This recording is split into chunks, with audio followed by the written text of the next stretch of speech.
You're bored by this conversation, so this is very hard for you to pay attention to. Yes. If I start talking about Rosemary Clooney, I'm all over it. You're all over it because that's your automatic attention. Like that's something interesting and engaging to you.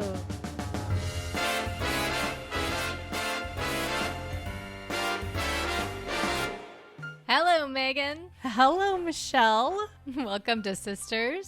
Sisters. They were never such devoted sisters. I'm so glad to be here with you today. Oh, man. It's a treat, as always. Yes. Okay, so we're trying video. Yes. For real this time. We said we were trying it before, but we really weren't. We weren't quite ready. We had some... No, we were not quite ready at all. You moved. This is true. And now we're not in the same room. So a lot of things had to be learned. Yes. And I feel like we've learned them. It was a very high learning curve for both of us. Yes. So if anybody else out there who does podcasts or anything on YouTube, we have major respect for you. 100%. Okay, so today we're going to, I usually bring up a topic, right, of some sort, and then we dig into that brain of yours, that Rosie's brain, which is funny because I call you Megan, but it's Rosie's brain. I guess you could just call me Rose on this podcast. That's Why not? True. Whatever. We'll confuse everyone. It'll be great. And because our voices already sound so similar, so it's already hard enough to tell us apart. Exactly. I remember when we were kids, we would definitely be mistaken on the phone. Yes. For sure. Not in person. Basis. Like if you look at us, we look different, but yeah, absolutely. Yeah. And then after we kind of dig in that brain of yours, then we look at things that have worked for you or things you're trying or a mad request from the community to say, please tell us your ideas because we don't know, right? Please. And what we're doing is really getting into the neurospiciness, the neurodivergent awesomeness of your brain. And right now we're really focusing on sort of symptoms of ADHD, attention deficit disorder, but we kind of like to call it attention deficit distinction. That's right. And I found something, I read something from the Cleveland Clinic, and it was online, and I was reading through some things again with symptoms, and they were talking about your attention and that there's two distinct types of attention. Okay. And that people with ADHD have different frontal lobes, which the frontal lobe of our brain, right, is where all decision making and prioritization. It's that butler. Somebody we had listened to had said it was sort of the butler in your brain reminding you have to do this, that, or the other. The butler or the goblin. Yeah, or the goblin, right, for sure. Yep. If you're interested in the goblin concept, I think that's back an episode or two. And that basically that part is called direct attention. And like you have to direct your attention to something, and that's actually quite difficult for people with ADHD, and it actually develops a little bit later in life than people who don't have ADHD. Okay, I have a quick question. Yeah, absolutely. What are we talking about again? I've already lost track of what it is. Yeah, exactly. So basically two types of attention, direct attention. Okay. So the butler... And then there's sort of like automatic attention. Okay. So the butler is the direct attention. Mm-hmm. And then... And you're bored by this conversation. So this is very hard for you to pay attention to. Yes. If I start talking about Rosemary Clooney...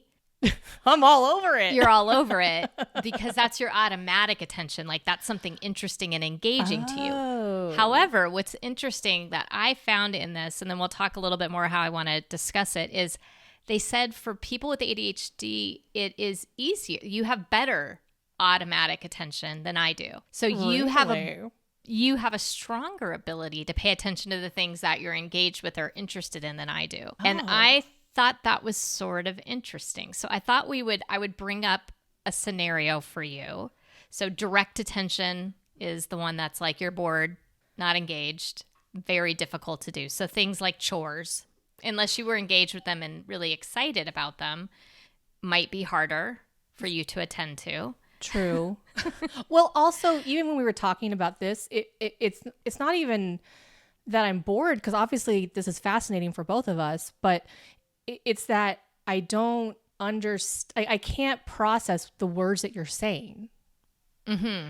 So the butler is not doing the good translation for me. And I'm like, hey. Yes. And that might also be due to sort of learning styles and things as well, like not auditory in nature, maybe.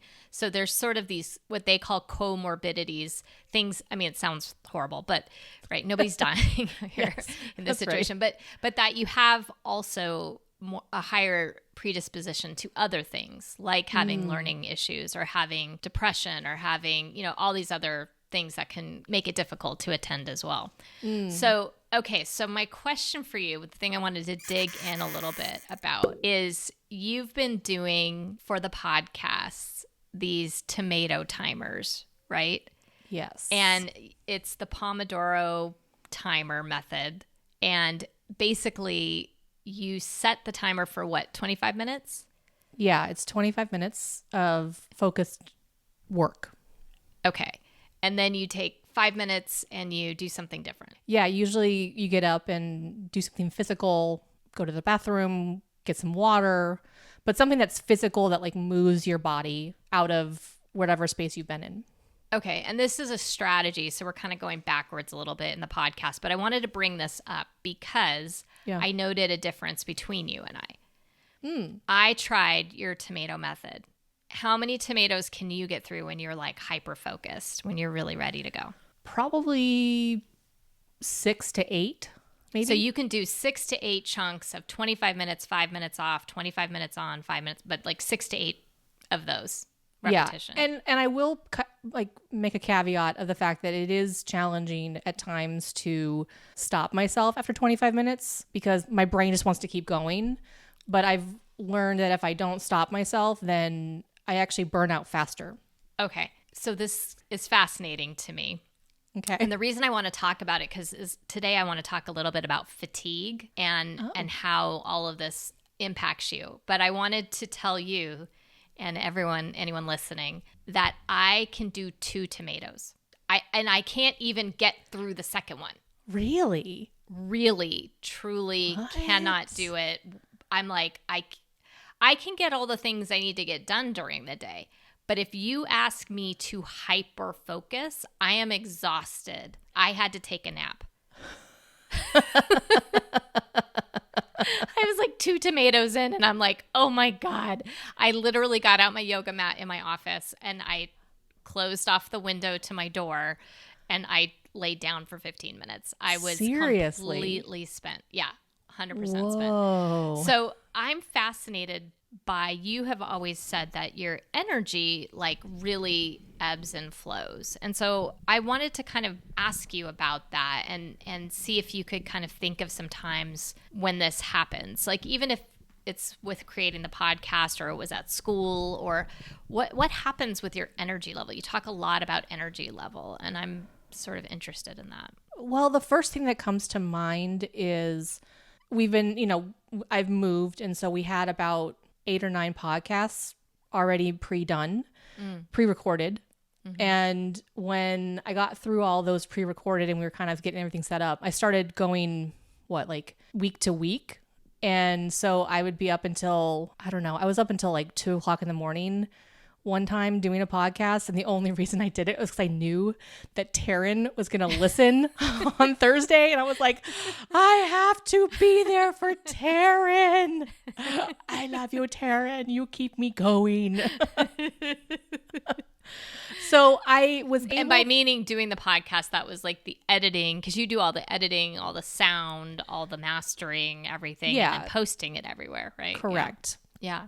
So I got it all edited, and I only had a day to do it because stuff had happened, and so I only had that day, and so I went into like 2:00 in the morning, and then my brain was just on, and I could not fall asleep after I finally got into bed. And then what I noticed was like I could hyper focus, right? I could get it done. It sucked, but I could do it. It's a lot harder now as I'm getting older. The podcast didn't suck, by the way, but it was sucky for you to have to do the enduro. Yes. The experience sucked for me personally, because I wanted to also make sure we had a good product and I have my own set of standards and whatnot. But I distinctly remember the next day being like, oh, thank God, like I'm doing nothing. Like I earned this day of nothing, which then turned into 2 days, which then turned into 3. And then it turned into like me having trouble just, getting out of bed and living and being a part of society. Like, it was really hard. Okay, so you hyper-focused. You did this, 12-hour enduro or whatever it was. I think it was like an 18-hour enduro. Wow. Okay. Yeah. Because you were figuring out a lot of technical details on that particular podcast, as I remember it as well. Yeah, it was the first one that we recorded apart. So with this whole setup. Yeah. And so I had to learn 2 different programs. The sound wasn't the way that I normally like it because I got my undergrad in sound design for the theater. So like it wasn't up to my standards and I was trying to figure out if I could fix it or not. So I spent like the first half of the day just focusing on technical issues. And then I realized you got to get a podcast out. It doesn't matter. Right. And you're like, should we record? And I was like, no. We have it. It's fine. I have to radically accept. Radical acceptance. Okay, so I want to take you back then, and then we'll dig in a little bit more into what it feels like for you when you're saying you're out of commission, it sounds like, out of needing really like a lot of staring out into nothingness time. But I want to take us back to when you started school. Maybe an early school memory. It could be middle school too, because maybe you don't remember earlier. But what was it like for you energy wise? Do you remember that? Do you remember going to school and feeling drained when you got home, excited when you got home? Do you remember what that was like? Oh, I always loved getting home. Getting home was the best. Because I could just flit around in the house and do my own thing, and I could run around and create and do whatever I wanted to. I remember and you always were. Oh yeah. The minute you got home, there was like construction paper out and glue and like glitter and who knows where it ended up, but an explosion of my ADHD brain. Yeah. It was amazing. Yeah, no, school was really tough because I just remember having to sit all the time and be quiet. And those are 2 things I'm not good at. Yeah. So that was hard. And I didn't know basic skills to kind of help me. If fidget spinners had been a thing when I was a kid, or if these fidgeting devices had been around and more popular, that probably would have helped me. Right before we started, I was like, oh, I got to find something to do with my hands. And so are you going to out yourself right now? What do you have in your hands? Right now, I have a nail. It's like a cuticle. Oh. It's a cuticle thing. Oh, but it's a little bit rough. It's got texture right here. So it's cylindrical, but it's got a little roughness. So you're just kind of like. I'm just doing this. I'm just kind of. You're twirling it in your fingers, between your fingers. Yeah, because I can feel the texture in my fingers. Your nails look really sparkly and fun. Oh my gosh, by the way. They are so absolutely holographic. I love them. You have the best nail polishes always. Okay, so think though back about like you got to school, your energy would it be depleted while you were at school? Did you feel, oh, I can't get through the day, or was that not an issue at that point? Oh yeah, no, I always felt tired. I think I went to the nurse's office more than anyone else. Frequent flyer in the nurse's office. Yeah, okay. No, they knew me really well. And was it headaches, or was it just feeling like you needed to walk and that was the only way to get out, or? That I don't fully remember. I mean, probably headaches. I know I've had headaches for a really long time. And I notice like if I have to sit for a long period of time, I do get a headache because my body just does not, the amount of energy it takes for me to stay still. I think we talked a previous episode about how my brain's sort of like a car engine. And if you work it too hard, you can overheat it. Yeah. And so the act of physically sitting still and being quiet requires so much brain power. Because you have to kind of like, are you having to say to yourself, Megan, sit still? Yeah. I mean, I'm having to, like, I have the urge to want to move my arms, And well, I'm you like, should hey, just you do can't. that when you're here. Like, you move, baby. You like be in the world the way you need to. We all need to move more anyway, but it's hard because like I know I make a lot of sounds probably when I'm moving, so we're trying to figure it out. Well, we could at least have a break. We could have like a little like quick do a little dance moment. That's true. Right. We can do that. We get to make Rosie's world. So we get That's to do it how we want. We can do it however we want. Yeah. And if you can't handle seeing Meg move on the YouTubes Guess that we what? Post to, then don't You can turn it watch. off. Just listen. Or just turn it off. Whatever. Turn it off. Whatever. Either way. Yeah, for sure. So you noticed when it was hard to pay attention, and these would be things that were not automatic to attend to, right? Because you're not engaged necessarily with some of the things they would have you doing in school. You'd have to have directed attention. You'd have to really force yourself to do the rote things, the things you do again and again that maybe wouldn't. Oh, yeah. Yeah. Well, a lot of times too, for me personally, the directions were all verbal. Very few were written down. And so I could not retain the number of directions in my head. Because you also have short-term memory issues, right? So it's hard for you to keep direction. So like even when I was telling you all that stuff about directed versus automatic attention, you're having to keep words and things in your brain. Yeah, that don't come naturally. Like, so it was, just having to keep that in my head and try to process it all was challenging. Because there's something about the disconnect. Same reason why I struggle with Shakespeare. There's a lot of words that you don't hear very often, and so it's challenging to pick them up. Well, and you were even saying like the list of things. We talked about that in a podcast that mom listened to our podcast, by the way. Oh, did she? Yeah, she outed herself because she was like, well, you know the list. And I'm like, oh, she heard us talk about the list. So at least we have one fan, our mother. I love you, Mommy. Love you, Mama. She's so funny. So she said, but it was interesting because you said vacuum. You know, she would say vacuum, and you had all these pictures in your head of what that could mean, right? And it wasn't almost none of the pictures in your head of what you were thinking of was you vacuuming a floor. Was actually vacuuming a floor. I know, like my hand, my pant leg. You made a short about that. So if anyone hasn't seen it, there's one about vacuuming. That was hilarious that we talked about. But anyway, so, okay. So you're at school, you're really trying to direct your attention. Mm-hmm.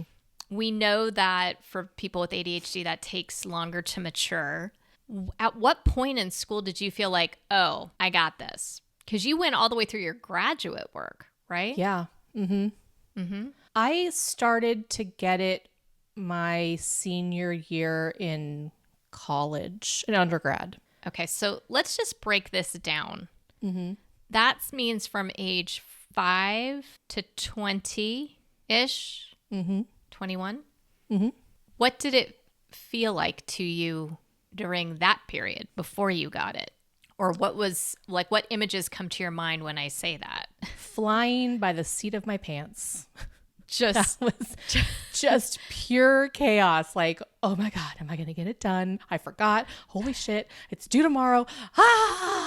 Like, just schoolwork was so hard. And it was a double-edged sword because it was like remembering where I wrote it down. I could write it down that I had something due, but then remembering to look at the thing that I had written down.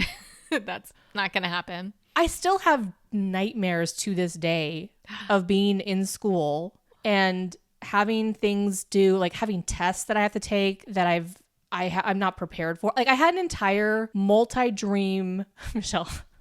Okay, hold on. Okay. Yeah. I had a multi-night dream. It wasn't all in a row, but it's like over probably a couple months of me going back to high school. Yeah. And knowing that I had graduated high school in my dream. Okay. So in your dream, you were cognizant of the fact that you have graduated. Yes. I have I have a degree, right? Okay. But I am back in senior year of high school. And mind you, there's one class that I have not been to all semester. Oh. And I'm pretty sure I'm going to fail. Okay. Even though you've graduated. Well, and that's what I keep telling myself. I'm like, well, Megan, you're fine because you graduated. So it's okay. You're good. Like, even if you fail this one, like this degree doesn't really count. Right.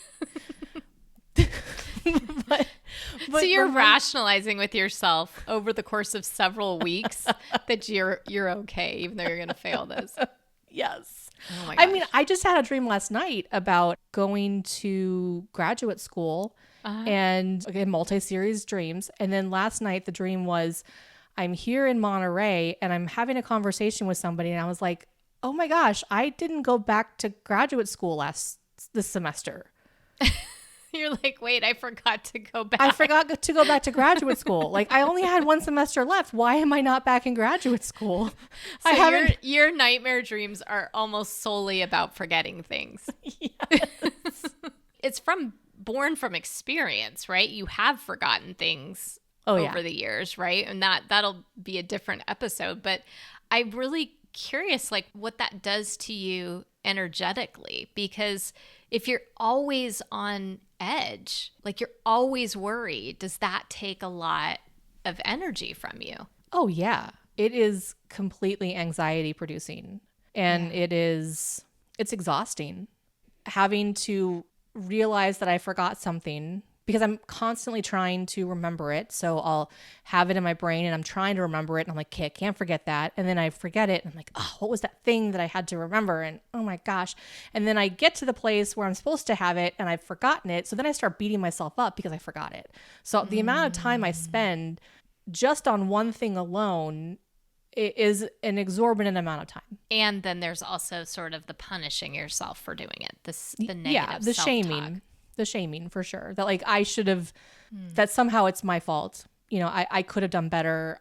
It shouldn't have happened. If I was better, if I was different, it would be okay. If I just grew up, you know, Megan, if you just remembered, it's so easy, Megan. How come you can't remember? And that must have been stuff that myself and others said to you repeatedly growing up. Yeah. How do you not remember? Like you must be lazy. You must just not care. I also heard, you know, you just don't have the aptitude for it, clearly. Oh, yeah. You actually had a principal or something say that to you, didn't you? Yeah. She said, you're never going to make it in life, so why bother trying? How Third old grade. were you? Third grade. Third grade? Oh my God. And here it is. You've gone on to graduate school at the Actors Studio. You've been a professor. You've done all these amazing things. Wow. yeah. This kind of goes to, you know, I mean, I definitely want to talk about strategies, but I think there's something I was talking to our mom about is just this need to continue to be part of the community that's advocating for education and for understanding, because I know as a family, we didn't have that. And she was saying to me this morning, actually, that I said, you know, if you had known more, she goes, oh yeah, we were just blamed as parents that there was that we were doing something wrong. And that if, you know, I said, well, how did you have two kids who didn't struggle with this and one that did, and somehow that's still your fault? I mean, it didn't make any sense, right? But she had gone to a counselor, I guess, and they, you know, to try to find out more information about how to help you. And it quickly became that she was working.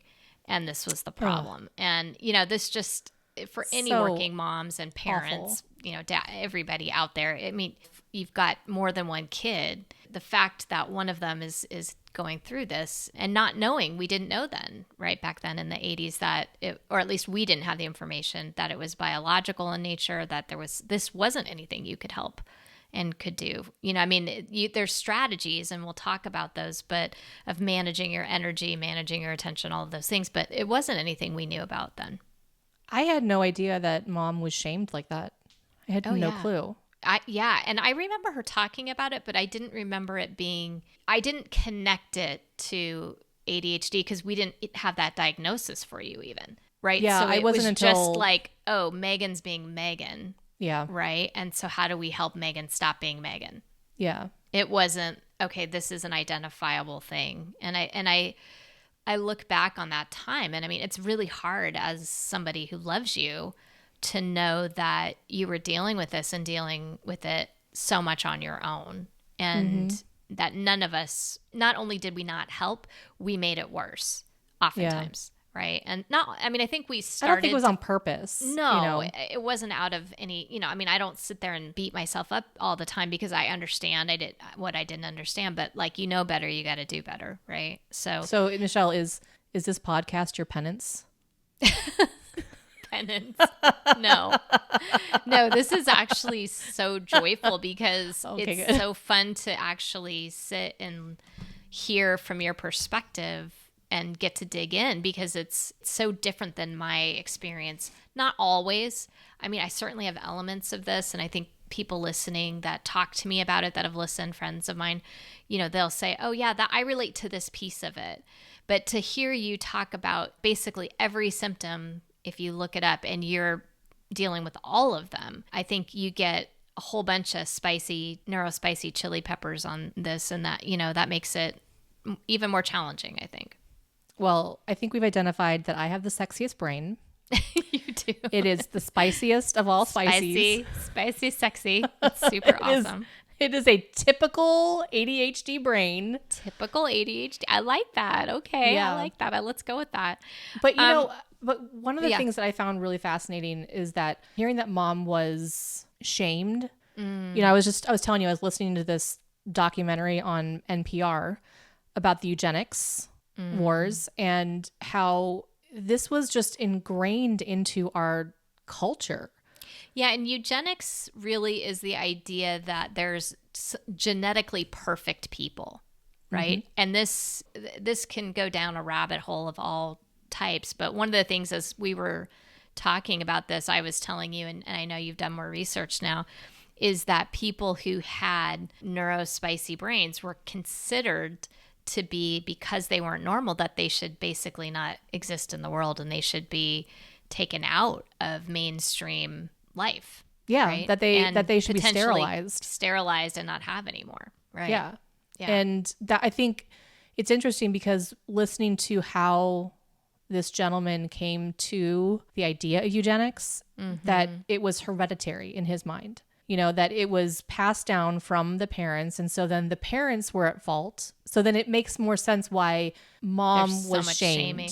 Yeah. Yeah. That like it's her fault because she passed it along and therefore she must be doing something about it. And it's like they thought that, these people were so much more superior, but then, and that because they were trying to get rid of poverty and they were trying to get rid of vagabonds and alcoholism and all that. But then the Great Depression hits and then you've got Harvard lawyers who can't eat or feed themselves, and then it just completely wipes out the whole idea of, oh, poverty is somehow hereditary. But the mental stigma of it, though, I think never left. And actually, I think you very likely could have been institutionalized at a certain time. I think it was 60s when that sort of started to end, but that kids like you would have been put into hospitals and basically kept there, right? Yeah. And not allowed to get out. So I think that this whole concept of advocacy is so important. And in terms of you and this particular podcast, I'm curious like how you advocate for yourself so that you don't end up completely depleted, because you can hyper-focus so well. Even going into eugenics, I'm sure you went down a rabbit hole and read every single thing that you could find, listen to multiple things. That tends to be what you do, right? When you get interested in something. So how do you advocate for yourself now so that you don't end up, because you said you had like 3 or 4 days after that one podcast where you were just completely spent. Yeah. Can you talk about that and then talk about sort of the advocacy for yourself, or how you're managing that? I think I am still struggling with that one. I beat myself up pretty badly when it comes to my energy being down, because I know that I can hyper focus. I know that I'm capable of doing this, and I can't imagine, well, why do I feel this way today? Why is today the day that I'm exhausted? And I think a lot of it has been just us having these conversations has forced me on a regular basis to question and ask myself and process where I'm at, and I think throughout the week we're working together and you're asking me questions that I'm not really thinking about. So I think that's the first part is just getting to know myself and having it be okay that I can learn and accept who I am. That's the first part, is the acceptance. So I'm developing a user manual for my brain. I think the other part of it I'm recognizing, and the podcast is just sort of a easy way to explain it because I'm in it right now. I realized that I spent the last couple of days just kind of trying to get ahead. We're trying to get, so I'm not working on the podcast the night before. Yeah. Because I did it like last week's podcast, I was able to get it out. I was able to finish around 10 o'clock in the evening, and I had so much more energy the next day. And so I'm learning that if I can hyperfocus, but in hyperfocusing, it actually stunts my day for the next day, or, it's at a great cost. So it takes so much energy that it depletes your energy for the next couple of days. Yeah. If you're in a car that has low oil in the engine, yeah, you can run it. You can continue to run it with low oil. But if you were to add more oil when the light first comes on, it's going to be a lot less money for you in the long run. But if you continue to run that engine with low oil, then now you're not lubricating certain mechanisms, and you can bust your engine, and it makes for a much larger, bigger problem. And I think that that's like what hyperfocusing does for me on some level. It's an addictive thing, hyperfocusing, because it feels really good to be in a zone and to like, oh yeah, I'm getting stuff done, because I'm never getting things done, right? So it's like, look at me, I'm awesome. Yeah. But it comes at a great cost.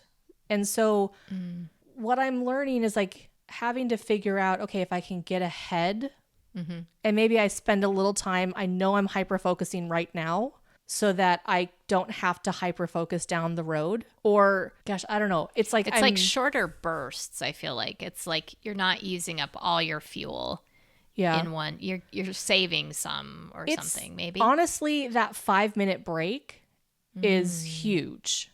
It is really difficult to do the 5-minute break, and sometimes I don't. I just pass through it. And I notice that when I do pass through those 5-minute breaks, it really does mess me up.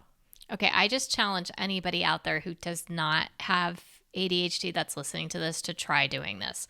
I'm telling you, it's like this, and it made so much sense to me when I was reading that this idea of directed attention versus automatic attention. And so when you get into that like groove, that's like that automatic attention. You're not having to push yourself to do it. But wow, does that take up a ton of energy for me. And you, I think it still does take up energy. It's just easier for you to do it. Yeah. And I think that's why I have to be cognizant of it.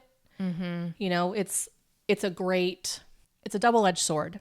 It's like a superpower, but then also a super drainer.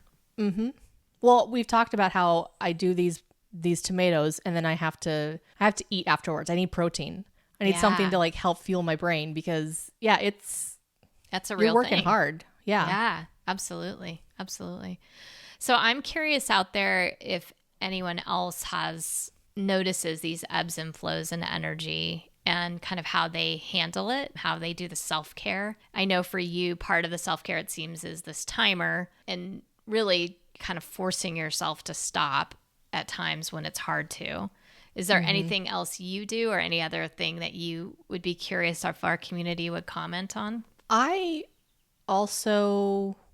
have a couple of things in my head I'm seeing. I'm seeing a picture of me on the beach walking. So doing things other than where I'm at, like forcing myself to get out and do other stuff, which I don't particularly enjoy doing. But once I get there, I'm okay. So physical activity is important for you to but it doesn't have to be hard cardio. It's just like getting outside and moving. I think that's what that 5-minute thing is really good for. Like I sat a lot longer the last couple days, and then I have bad back issues, and so then my back was completely upset today. It was just like, what did you do to me? You suck. I was so mad. It was like, yeah. So there is a part of physically moving. And then I think there's also a component of knowing that, okay, if I'm going to hyper focus on something, that's okay. But telling myself, hey, the next couple of days you might be low energy, and it's okay. You're making this conscious choice to hyper focus. Great. Yeah. And you just need to be aware that maybe tomorrow and the next day, or, a little bit longer, like you're not going to be totally up to speed, and don't beat yourself up for it. So that self-talk becomes really important in terms of what you're telling yourself. Yeah. And I would also surmise that it might be helpful for me to tell you guys, hey, just a heads up, I'm hyper-focusing today. Yes. And I might be out of it for the next couple of days. Yeah, we could even just have like an emoji that's like your hair's on fire or something. I don't know, something like some crazy eyes, like I'm in it, absolutely. Because the people you love don't always know you're doing it because it's not always obvious, right? Oh, yeah, no. I look at other people when they're on their computers and I don't think, or they're doing something like, I don't think that they don't realize like how much I'm doing. I look at them and I assume they're doing the same amount. This is 100%. Like I'm on my computer. I'm like, click, click, click. Oh, let's go look here. Like my brain is taking like a little like saunter in the park. And yours is like on some kind of like, I've watched you. It makes me physically ill. I cannot watch you on a computer. Like when we're screen sharing. Yeah. You're going so fast. And I'm like, wait, what? I can't even follow you. And it makes me like motion sick. I know. And I just assumed that everybody did that. No. And so you being on computer and computer time means something totally different than what mine is. Mine's like, oh, let me look up this article. Oh, that's interesting. Well, what if we went over? I would drive you crazy. I think I do drive you crazy. I'm like, just click it, Michelle. I know Michelle, how did I teach computers for so long and so patient? You are a saint is what you are, because you are so kind. You do not judge other people's limitations. Yeah. Because I think we're judged. That's a good point, yeah. And so, you have this superpower, but it was invisible. Do you know, it's so true. And there are a few times in my life, especially in high school, where I was not kind to people. And I still remember that to this day. Oh. And like, if I ever meet them, I'm going to apologize. If I ever see them again, I want to apologize. It may not have ever meant anything to them, but for me, I know that I was not my best. And yeah, it still haunts me. It's horrible, but yeah. Yeah. And I mean, we all have like our mean girl moments, right, in life that we regret. But I think when you've felt so much shaming coming at you for so long, you know that it's not something you want to do to anyone else, for sure. Yeah. Yeah. Well, I so appreciate you just spending time and kind of digging into this whole concept of energy and how your energy flows. And I love the idea of us really having some sort of a signal that you're in hyper-focus mode so that I don't worry about you when you're off the grid for a day or so. It's a shame that our little Rosie's brain logo isn't an emoji, because that's what I would send you. Like just a... Hello, I'm in it. Oh, yeah. I think you have to get those authorized by somebody, right? But we can at least have the picture. And That's I think true. I can send you the picture of it. That's great. Yeah. Well, thank you so much for hanging out. And we appreciate all of our community listening in. And if you have any ideas for us about how you manage your energy or questions or thoughts, we'd love to hear from you. Yeah, we would. Love you, Meg. I love you too, Michelle. Bye. Bye.